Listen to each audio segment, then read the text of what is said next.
The prophecy. Decades of poverty, vulnerability, and rejection were tucked away neatly under the folds of the old man's skin. His hand trembled as he extended it. His shirt was slashed. It too had aged long with its wearer. He had folded his legs under his body, seated on his ancient staircase. Of all the other beggars sitting on the way, it was this old man who had captured the attention of Tripta. Maybe it was his age. In complete contrast to her youthful vigor, she felt as if his staring eyes sucked the youth out of her skin. She ran the back of her hand over her cheek to make sure it was still young. It was sweaty. A breeze blew across the mound, taking away her perspiration and her anxiety. It was not the old man's stare that has mesmerized her, but her own vivid imagination and emotional state. As if walking up suddenly from a nightmare, she untied the tiny knot at the edge of her dupatta and placed 2 silver coins on the beggar's palm, who gripped it strongly. Feeling the weight of the coins, after making sure they actually existed, he thanked her. To her surprise, he looked sadder compared to before she had handed him the coins. It was as if the realization of his poverty had just dawned upon him.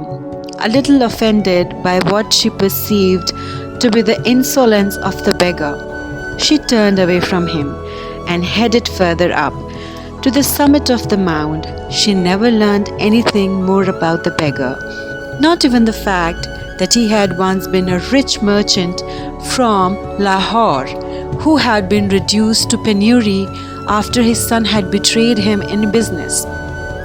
Chanting Hare Rama, Hare Krishna, a group of jogis were descending while Tripta was struggling upwards. She had taken off her shoes at the base of the stairs to make her journey more difficult and hence more spiritually rewarding.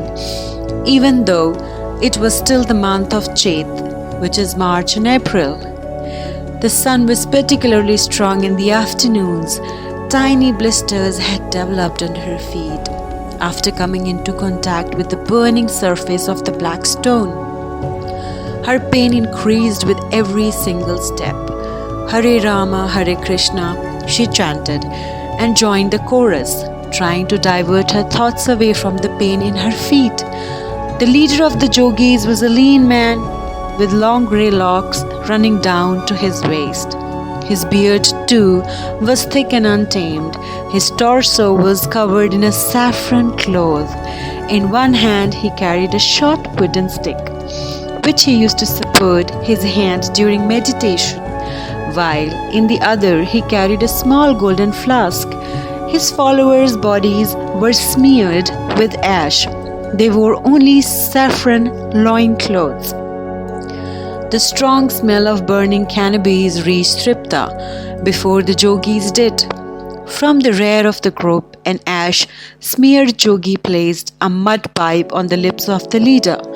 Tripta bowed reverentially as he passed by, a gesture that was acknowledged and the supplicant blessed in reciprocation. May all your wishes come true.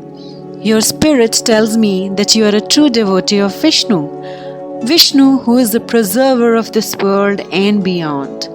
Remember that the world is balanced by evil and good, pain and ecstasy, deprivation and bounty. Know that whatever has been taken from you was needed to maintain the divine equilibrium, and whatever will be given to you will be by him to fill a void.